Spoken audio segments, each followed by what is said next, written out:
Hey guys, if your knees are feeling weak, wobbly, unstable, or achy during or after daily activities or exercises such as running, squatting, or lunging, this is a video for you. Whether you are a young athlete or enjoying your golden years, strong knees are absolutely crucial for a pain-free, active lifestyle. In this video, I will be diving into the most effective and easy to do knee strengthening exercises that can be done right at home. No fancy equipment, no expensive gym membership needed.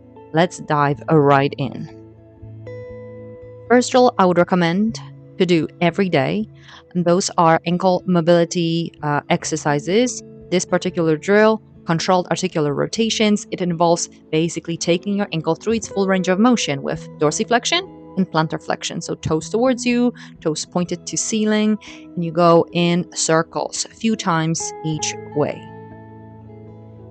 And then bend the knee. We're moving on to controlled articular rotations of the knee, which means we will be doing that sort of pivot movement or a windshield wiper motion. We start in a knee fully flexed. We rotating the tibia, which is that lower leg bone, to the right and to the left. So out to the side, to the right, external rotation, into the left, internal rotation. And eventually we're progressing to also flexion and extension. So we're floating the foot, opening that knee joint, and then closing it fully. You're opening the knee only to about 90 degrees. Now repeat on the other side, starting with your ankle mobility. This is pretty important, as my clinic super likes to say, feet affect everything and everything affects the feet. So if you want to have a stronger knee and also a less achy knee, you need to think of your feet and your calves. Now, rotation of the knee is not a key movement of the knee. Knee is a hinge joint. However, rotation is an accessory movement, and the more rotation and control of rotation you've got, the less likely you are to injure your knee.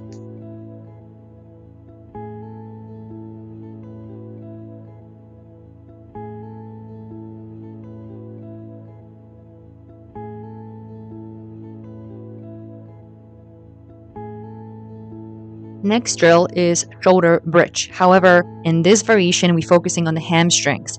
Set yourself up on your back with your feet fair distance away from your hip.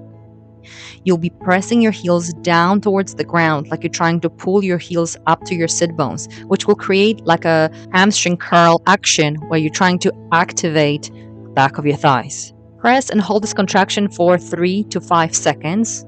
Your hips could be higher or lower depending on what you're feeling. You may expect some cramping if you're not used to those drills or if your hamstrings are a little bit weaker. On the next repetition, move your feet a little bit further away from your shoulders. So you're opening up that knee a little bit more, and repeat the drill, pressing heels down and trying to pull them up towards your sit bones for 3 to 5 seconds. Repeat a few times, every time changing the angle of the knee joint. Now let's have a look at those hamstring muscles. Hamstrings are the posterior muscles of your thigh that link the hip and the lower leg. So they cross the knee joint and the hip joint. So very important for knee strength posteriorly.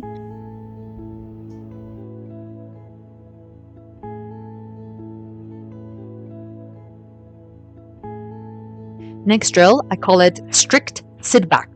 This one will be working on your quadricep, which are anterior muscles of your thigh.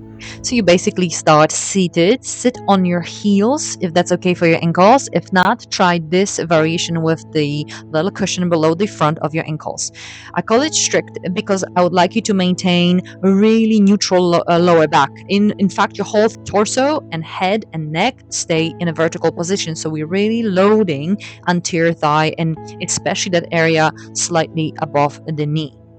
Now, if you're new to this and you're a beginner and you don't have enough strength maybe to perform this position completely the way I'm describing, try then sitting back on your heels to relax for a moment and then slowly tucking tailbone under as you're rising.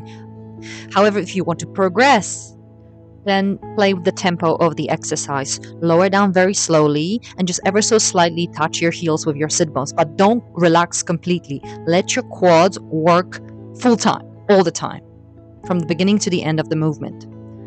Slowly lowering, speeding up to come up onto the knees. Now, final progression will be to add the weight. You can grab a couple of dumbbells. You can grab one heavy dumbbell and just hold them next to your chest or down by your side and gradually progress to higher loads. If you need to regress, simply sit back and lean forwards a little bit to get a little bit more out of your glutes. You may find this a little bit easier on your knees. And a little tip in case your kneecaps are very uncomfortable, make sure you're doing it on a few mats or put a little blanket or cushion below your knees so you don't feel pain while performing the movement.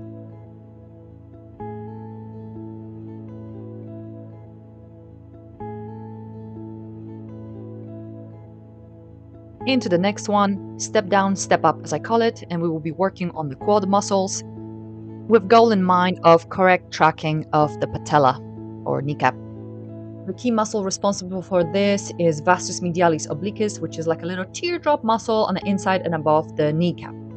For the drill itself, set yourself up on elevation, blocks, books, on the step, on the box, and you're trying to send the knee over the toes. So we're loading our quads eccentrically. You want the knee to track over the midfoot, second, third toe. You want your toes to be pointing forwards and not out to the sides, which is, again, a common mistake. Your hips stay level, at least that's what you're aiming for, because the drill also hits your glute medius on the left side in my case. And here you can also see how important glute medius, tensor fascia lata, so the lateral muscles of the hip, influence iliotibial band, reconnective tissue, and affect the knee, or can cause imbalance or pulling or discomfort at the knee level.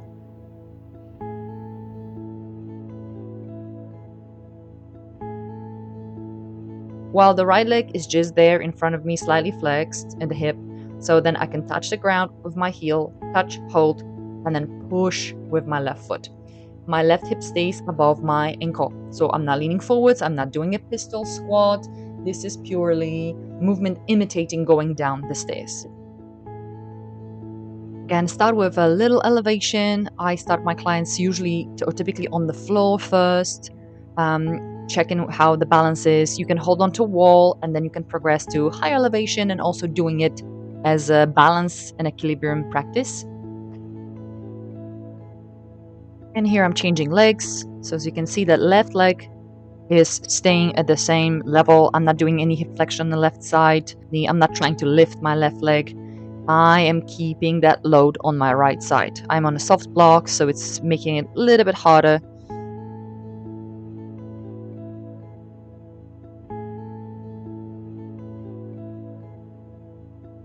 Okay, and we're heading into penultimate drill, calf raises. So calves, or specifically gastroc muscles, that bulky muscle of the calf, is the one that crosses the knee joint. Place your toes on elevation. I'm here on 2 blocks. Those blocks may be a little bit too high. You can use books instead. You can also do it the edge of a step. So you want to lower the heels as far as you can go to locate that stretch in the posterior muscles of the calf, soleus and gastroc.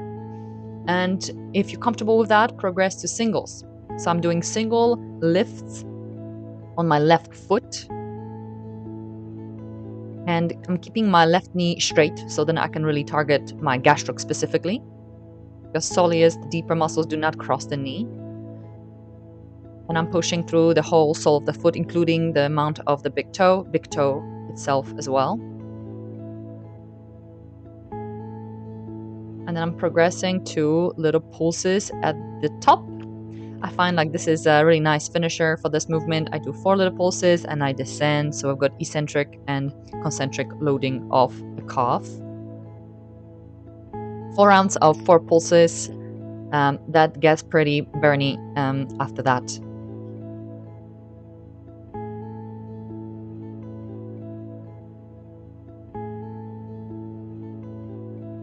And then changing sides, and I repeat the whole spiel on the other side. Singles up and down on the other ankle. Again, compare how much range of motion you've got, how much comfort, discomfort you're experiencing on the other side.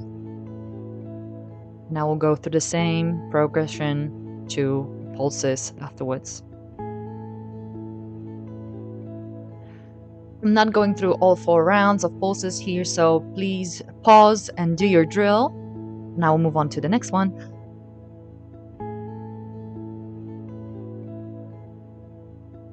Moving on to probably the hardest of this, all those drills, it will be knees over toes split squats.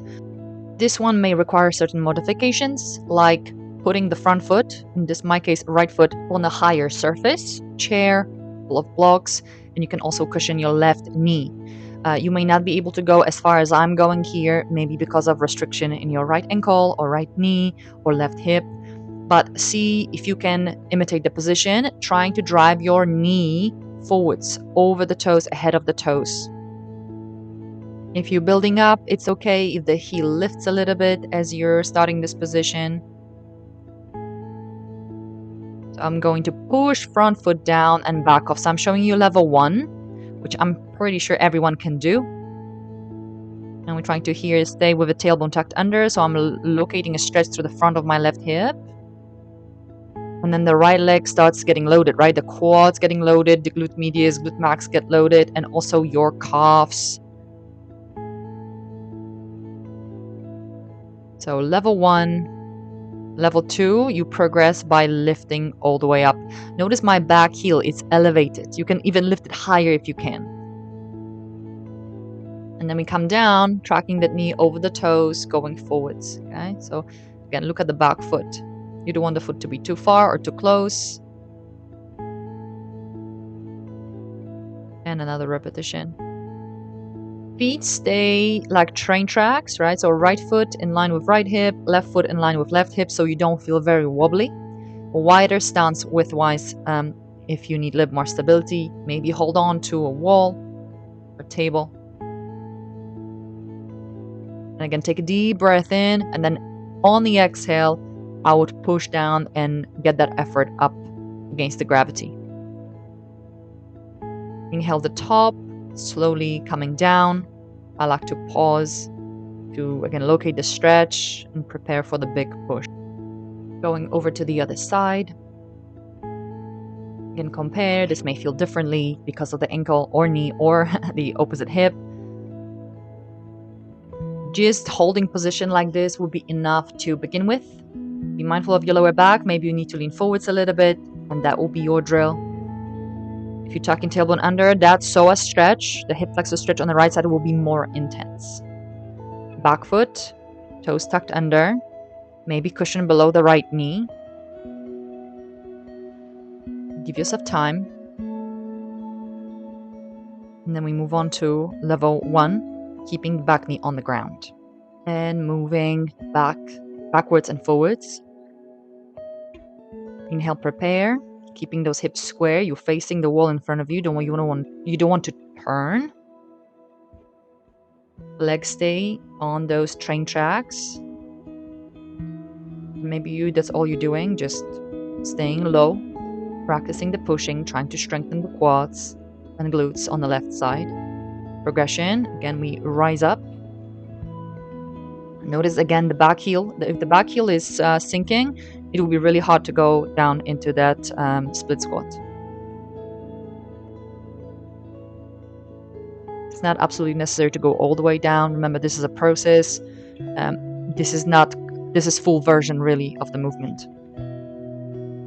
And if you feel stronger, a little bit more adventurous, how about you progress to using light weights or heavier weights? Like in this demo, I'm showing you my foot is on the little wedge, which takes the ankle restriction out of the equation. This could be a great setup if you're doing heavier weights. There are different sizes of the wedges, could be very low or very high, depending on what you need. So that's it for today. 5 drills to strengthen your knee at home. Please share if you know someone who really needs help. Thank you for watching again, and I will see you in next videos.